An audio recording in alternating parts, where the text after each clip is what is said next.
নমস্কাৰ শিক্ষক শিক্ষয়িত্ৰীসকল, আপোনালোকে জানে যে জিটি আৰু পিজিটিৰ যিটো ৯,৭17টা পদ আছিল, সেই পদত বৰ্তমানলৈকে ভেৰিফিকেশ্যন পোৱা মতে ৭,০০০ কিমানটা সেই পদ তেওঁলোকে নিযুক্তি দিব পাৰিব, বাকী এলিজিবল টিচাৰ পোৱা নাই বুলি কৈছে।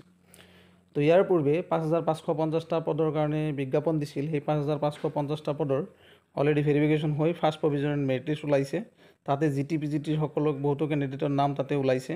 তো তেওঁলোকক উইথড্ৰ ছিষ্টেম দিয়া নাই কাৰণে উইথড্ৰ কৰিব পৰা নাই। তাৰপিছত আৰু এটা কথা, ৪,৫০০ পদৰ কাৰণে অলৰেডি কি হৈছে, অনলাইন এপ্লিকেশ্যন প্ৰক্ৰিয়া শেষ হৈছে, কিন্তু ভেৰিফিকেশ্যন প্ৰক্ৰিয়া এতিয়ালৈকে হোৱা নাই। কাৰণটো হৈছে ৫,৫০০ পদত যিসকল পাব, ৪,৫০০ পদতো সেইসকল কেণ্ডিডেটে এপ্লাই কৰিছে। তাৰ কাৰণে ৰণোজ পেগু ছাৰে কৈছে যে আমি ৫,৫৫০টা পদৰ যিটো ভেৰিফিকেশ্যন সেইটো হৈ যোৱাৰ মেৰিট লিষ্ট এপইণ্টমেণ্ট হৈ যোৱাৰ পিছত আমি ৪,৫০০ৰ কাম আৰম্ভ কৰিম। গতিকে আপোনালোকে অক্টোবৰ যিহেতুকে 10 তাৰিখত এপইণ্টমেণ্ট দিয়া হ'ব, গতিকে আপোনালোকে অলপ সময় ৱেইট কৰক। নৱেম্বৰ ডিচেম্বৰলৈকে ৪,৫০০ৰ কাম আৰম্ভ হ'ব। তাৰ পৰিপ্ৰেক্ষিতত মই আৰু এটা কথা ক'বলৈ ওলাইছোঁ, আকৌ বিজ্ঞাপন ওলাব। আমাৰ মুখ্যমন্ত্ৰী মহোদয়ে কোৱা মতে আকৌ বিজ্ঞাপন ওলাব। এতিয়া কিমান বিজ্ঞাপন ওলাব মই কৈছোঁ আপোনালোকক, যে LP আৰু ME স্কুলৰ কাৰণে ৪,৬৯৯টা পোষ্ট ওলাব। ৪,৬৯৯টা পোষ্ট যিহেতুকে অলৰেডি ভেকেণ্ট হৈ আছে। আমাৰ ৰণোজ পেগু ছাৰে আমাৰ যেতিয়া নেকি এই শপত বাক্য পাঠ কৰিছিল আমাৰ বিধানসভাত, তেতিয়া এই কথাখিনি কৈছিল যে ৪,৬৯৯টা পদ আমি আকৌ দিবলৈ সাজু হৈছোঁ। গতিকে টেট কাম ৰিক্ৰুটমেণ্ট প্ৰক্ৰিয়া আৰু আকৌ হ'ব, কাৰণ এই পষ্টখিনিতো ফিল আপ নহ'ল, গতিকে আৰু খালী হৈ যাব। গতিকে জিটি পিজিটিৰো টেট পৰীক্ষা অনুষ্ঠিত হ'ব। আপোনালোকে জানে মই ইয়াতে ঘেৰ দি দিছোঁ। ৫,৫৫০টা পদত already first provisional merit list ওলাইছে। তাৰপিছত ৪,৬৯৯টা পদ বৰ্তমানলৈকে খালী হৈ আছে, দিব পৰা অৱস্থাত আছে বুলি কৈছে।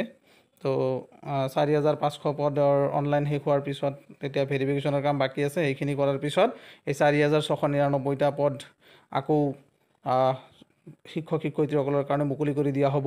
তাৰপিছত তেওঁলোকে অনলাইন কৰিব পাৰিব। গতিকে আপোনালোকৰ এটা ভাল সুযোগ আছে। আপোনালোকে নেক্সট যিটো CTET পৰীক্ষা অনুষ্ঠিত হ'ব, সেই CTET পৰীক্ষাটো আপোনালোকে ভালকৈ দিয়ক, যাতে 100+ আনিব পাৰে নম্বৰ।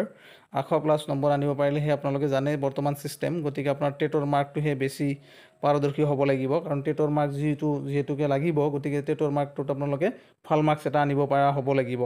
আৰু ৫,৫০০ যিসকলৰ নাম আহিল তেওঁলোকতো ভালেই, তেওঁলোকে পায়ে যাব।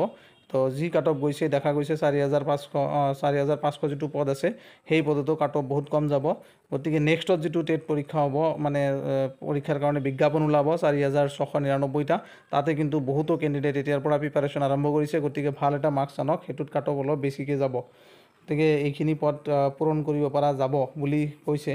প্ৰাথমিক পৰ্যায়ত যিখিনি পদ খালী হৈ আছে, ৰণোজ পেগু ছাৰে কৈছে যিহেতুকে, গতিকে এইখিনি পদ দিয়াৰ কাৰণে অলৰেডি BO অফিচবিলাকত কিমান খালী আছে সেই তথ্য বিচৰা হৈছে, আকৌ বিচৰা হৈছে। গতিকে ইয়াতে আৰু এড হ'ব পাৰে। গতিকে আপোনালোকে ভালকৈ পঢ়ক। যিহেতুকে জানে যে বৰ্তমান টেট পৰীক্ষা অনুষ্ঠিত নহয় অসম টেট, গতিকে CTETৰে এই পদবিলাক দিয়া হ'ব।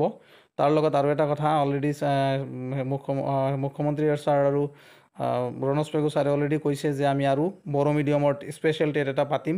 গতিকে সকলোলৈ ভাল হ'ব বুলি আশা ৰাখি আজিলৈ এৰিছোঁ। ধন্যবাদ সকলোলৈকে।